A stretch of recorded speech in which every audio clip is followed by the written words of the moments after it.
Kasih Tuhan Yesus Kristus memberkati kita dengan berkat-berkat yang berlimpah dan menjadikan kita saluran berkat-Nya pada hari ini, Sabtu 31 Januari 2026.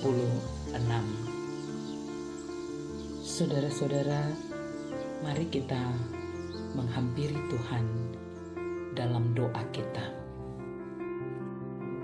Ya Allah, ya Tuhan kami, berikan hikmat-Mu bagi kami untuk mengerti maksud-maksud Allah dari pembacaan firman Tuhan dan renungan yang akan kami dengarkan. Demi nama Yesus Kristus, kami berdoa. Amin.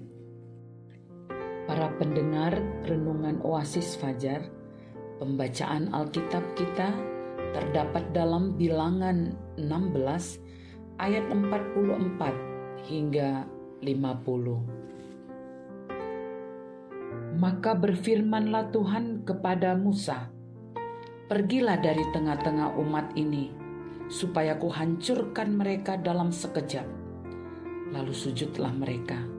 Berkatalah Musa kepada Harun, "Ambillah perbaraan, bubuhlah api ke dalamnya dari atas mezbah, dan taruhlah ukupan, dan pergilah dengan segera kepada umat itu, dan adakanlah pendamaian bagi mereka, sebab murka Tuhan telah berkobar, dan tulah sedang mulai."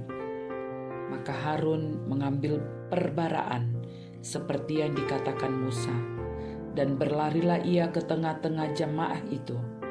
Dan tampaklah tulah telah mulai di antara bangsa itu. Lalu dibubuhnyalah ukupan, dan diadakannyalah pendamaian bagi bangsa itu.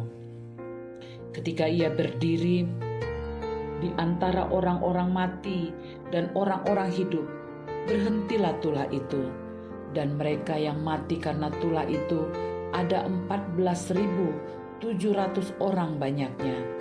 Belum terhitung orang-orang yang mati karena perkara Korah. Ketika Harun kembali kepada Musa di depan pintu kemah pertemuan, tulah itu telah berhenti. Para pendengar renungan Oasis Fajar, judul kita hari ini adalah pemulihan. Ayat 50 sebagai penekanan. Ketika Harun kembali kepada Musa di depan pintu kemah pertemuan, tulah itu telah berhenti. Ayat tersebut di atas menjadi bagian dalam pemberontakan Korah, dan Tuhan menghukum pemberontakan tersebut dengan tulah atau wabah yang menyebar di antara bangsa Israel. Harun yang dipilih Tuhan sebagai imam berlari ke tengah umat untuk menghentikan murka Tuhan. Ketika Harun mempersembahkan ukupan, maka tulah atau wabah yang mematikan itu pun langsung berhenti.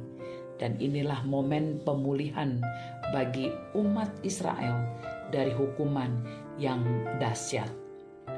Pemulihan itu sendiri terjadi ketika ada perantaraan ilahi, dan Harun sebagai imam menjadi gambaran Yesus yang menjadi perantara antara Allah dan manusia.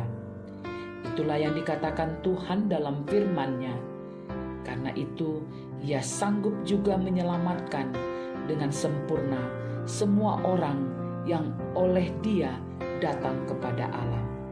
Sebab Ia hidup senantiasa untuk menjadi pengantara mereka.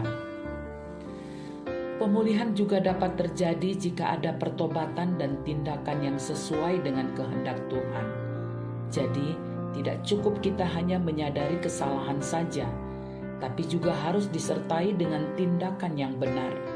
Dalam hal ini, Harun bertindak cepat dengan mengambil perbaraan seperti yang dikatakan Musa, dan dia berlari ke tengah-tengah umat Israel untuk membubuhkan ukupan sehingga terjadi pendamaian. Itu berarti Pemulihan merupakan bukti kasih Tuhan pada umatnya, meskipun mereka bersalah karena pemberontakan, tetapi Tuhan tetap menyediakan jalan pemulihan, dan hal itu juga dapat terjadi pada kita.